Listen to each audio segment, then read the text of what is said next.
नमस्कार बच्चों, आज मैं आपको 5वां अध्याय ईमानदारी की प्रतिमूर्ति जो कि सुनील शास्त्री जी ने लिखी है उसके बारे में बताने जा रहा हूँ। जैसा कि इस अध्याय का शीर्षक है ईमानदारी की प्रतिमूर्ति, जिसका मतलब होता है कि ईमानदारी या ऑनेस्टी का सबसे बड़ा एग्जाम्पल। तो ये पूरी कहानी हमारे पूर्व प्रधानमंत्री लाल बहादुर शास्त्री जी पे के बारे में बताई गई है कि वो कैसे ईमानदार थे, उन्होंने क्या क्या चीज़ें करी, कैसे किया। तो उनके जो पुत्र हैं सुनील शास्त्री, उन्होंने यह कहानी लिखी है। अब मैं आपको एक बात और बता देता हूँ कि सुनील शास्त्री जी द्वितीय प्रधानमंत्री लाल बहादुर शास्त्री जी के पुत्र हैं। यह एक राजनेता के अलावा कवि और लेखक भी हैं। इनको कविता, संगीत और सामाजिक कार्यों में विशेष लगाव है। यह जो प्रमुख कहानी ली गई है, ये लाल बहादुर शास्त्री मेरे बाबूजी इस पुस्तक में से ली गई है। अब मैं आपको इस कहानी का वर्णन करता हूँ सुनील शास्त्री जी के शब्दों में। हमने अपने जीवन में बाबूजी के रहते अभाव नहीं देखा। अभाव मतलब किसी भी चीज़ की कमी नहीं देखी। उनके न रहने के बाद जो मुझ पर बीता वह एक दूसरी तरह का अभाव था कि मुझे बैंक की नौकरी करनी पड़ी। यानी बाबूजी के जाने के बाद मुझे बहुत सारी कठिनाइयों का सामना करना पड़ा, जिसमें से मुझे जाकर के बैंक की नौकरी करनी पड़ी। लेकिन उससे पूर्व बाबूजी के रहते मैं जब जन्मा था तब वह उत्तर प्रदेश में पुलिस मंत्री थे। उस समय गृह मंत्री को पुलिस मंत्री कहा जाता था।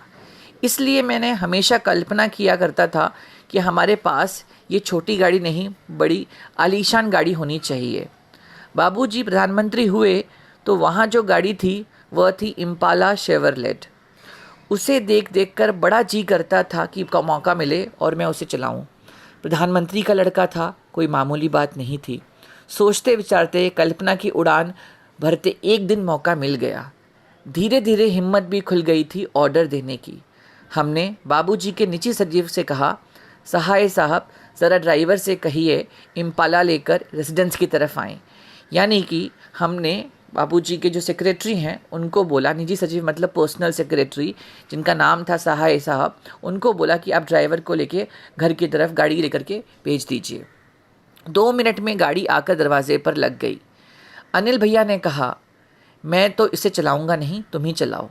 यानी कि इनके जो बड़े भाई थे उन्होंने कहा, मैं गाड़ी नहीं चलाऊंगा, तुम ही चलाओ। मैं आगे बढ़ा, ड्राइवर से चाबी मांगी और बोला, तुम बैठो, आराम करो, हम लोग वापस आते हैं अभी। गाड़ी ले हम चल पड़े। क्या शान की सवारी थी। याद कर बदन में झुर्झुरी आने लगी है। जिनके यहाँ खाना खाना था वहाँ पहुँचा। बातचीत में समय का ध्यान ही नहीं रहा। देर हो गई। याद आया बाबूजी आ गए होंगे। वापस घर आ फाटक से पहले ही गाड़ी रोक दी। उतर कर गेट तक आया।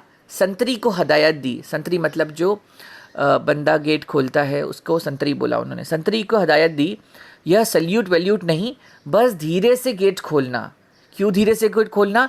क्योंकि गेट से अगर आवाज़ होगी और बाबूजी को पता ना चल जाए कि हम गाड़ी लेके गए थे। वह आवाज़ करे तो उसे मत खोलो, थोड़ा छोड़ दो, यानी कि गेट को बंद भी मत करो। बाबूजी का डर, वह खटपट सैल्यूट मारेगा तो आवाज़ होगी, फिर गेट की आवाज़ से बाबूजी को हमें लोगों को लौटने का अंदाज़ा होगा। वह बेकार में पूछताछ करेंगे। अभी बात ताज़ा है, सुबह तक बात में पानी पड़ चुका होगा, यानी कि बात पुरानी हो चुकी होगी। पानी पड़ जाना मतलब पुराना होना। संतरीन से जैसा कहा गया उसने ऐसा ही किया। दबे पैर यानी धीरे धीरे किचन के दरवाजे से मैं अंदर घुस गया।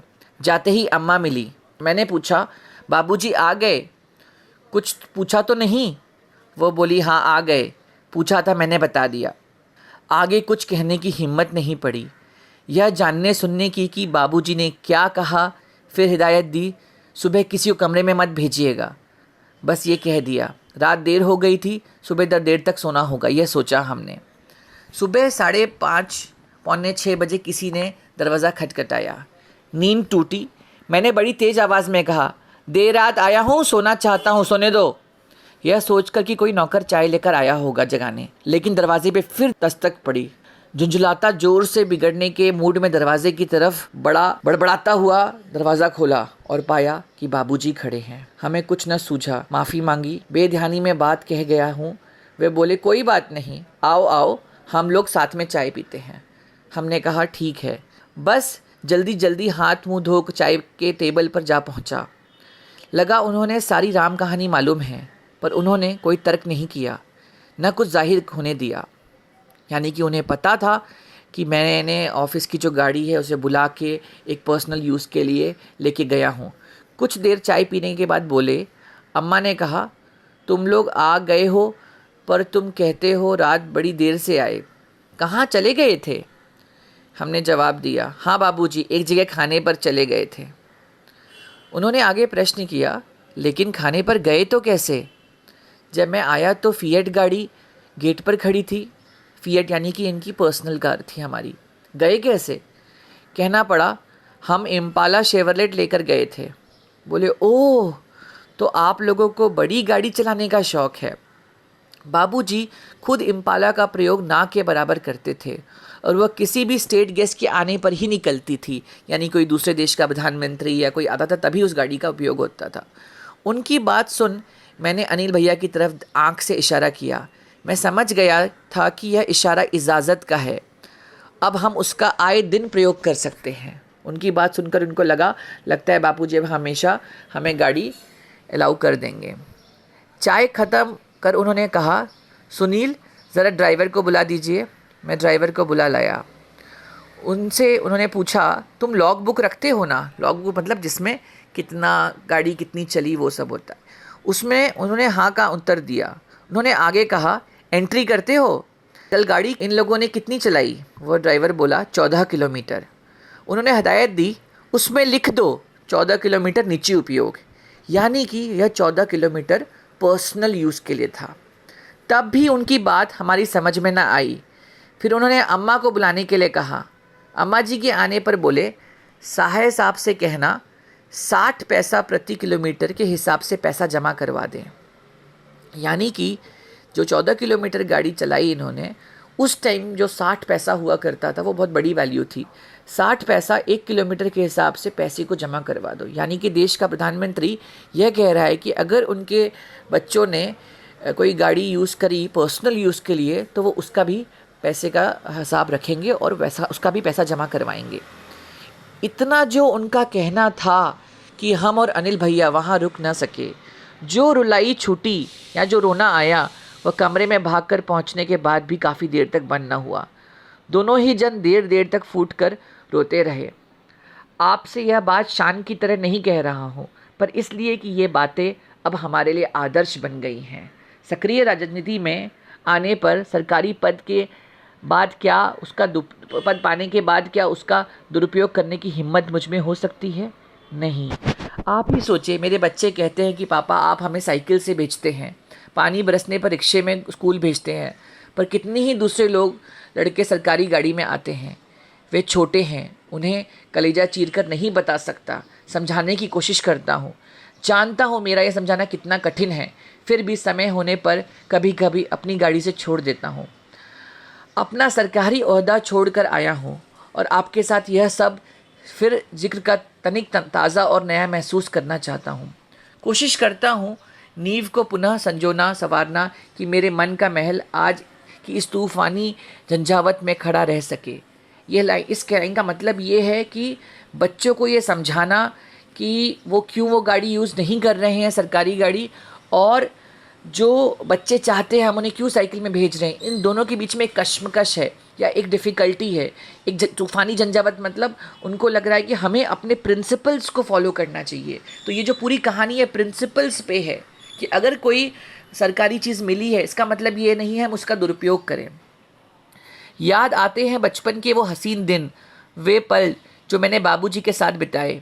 वे अपना व्यक्तिगत काम मुझे सौंप देते थे और मैं कैसा गर्व अनुभव करता था। एक होड़ थी जो हम भाइयों में लगी रहती थी, किससे काम कितना काम दिया जाता है और कौन उसे कितनी सफाई से करता है। एक दिन बोले, सुनील मेरी अलमारी काफ़ी बेतरतीब हो रही है, मतलब फैली हुई है, तुम उसे ठीक कर दो और कमरा भी ठीक कर देना। मैं स्कूल से लौटकर वह सब कर डाला। दूसरे दिन मैं स्कूल जाने के लिए तैयार हो रहा था तो भाभी जी ने मुझे बुलाया, पूछा तुमने सब कुछ ठीक कर दिया? मैं बहुत खुश हूँ, पर वो मेरा कुर्ता कहाँ है? मैंने बोला वह कुर्ता भला कोई यहाँ से फटा कहीं वहाँ से फटा, वह सब मैंने अम्मा को दे दिया है। उन्होंने पूछा ये कौन सा महीना चल रहा है? मैंने जवाब दिया, अक्टूबर का अंतिम महीना, अब सप्ताह है। उन्होंने कहा, आगे जाड़ा आएगा, अब नवंबर आएगा, जाड़ों के दिन होंगे तब ये सब काम आएंगे, ऊपर से कोट पहन लूँगा ना। मैं देखता रह गया, क्या कह रहे हैं बाबूजी? वह कहते जा रहे हैं, ये सब खादी के कपड़े हैं, बड़ी मेहनत से बनाए हैं बीनने वालों ने, इनका एक एक सूत काम आना चाहिए। यही नहीं, मुझे याद है मैंने बाबूजी के कपड़ों की तरफ ध्यान से देखना शुरू किया, क्या पहनते थे, किस किफ़ायत से रहते थे। मैंने देखा था, एक बार उन्होंने अम्मा को फटा हुआ कुर्ता देते हुए कहा था, इसका रुमाल बना दो। यानी वह हर चीज़ों का कितना सदुपयोग करते थे। बाबूजी का एक ही तरीका था, वह अपने आप आकर्षित करता था। वह अगर सीधे कहते कि सुनील तुम्हें खादी से प्यार करना चाहिए, तो शायद वह बात कभी मेरे मन में घर ना करती या मुझे नहीं समझ में आती। पर बात कहने के साथ साथ उन्होंने अपने व्यक्तित्व का आकर्षण था, जो अपने से सामने वाले को बांध लेता था।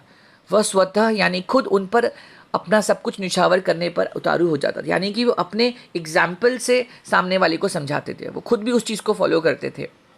अम्मा बताती है, हमारी शादी के चढ़ावे पर सिर्फ 5 ग्राम सोने के गहने आए, लेकिन जब हम विदा होकर रामनगर आए तो वहाँ उन्हें मुंह दिखाई में गहने मिले। सभी नाती रिश्तेदारों ने कुछ न कुछ दिया। जिन दिनों पर हम लोग बहादुरगंज के मकान में आए, उन्हीं दिनों में हमारे बाबूजी के चाचा को कोई घाटा हो गया था।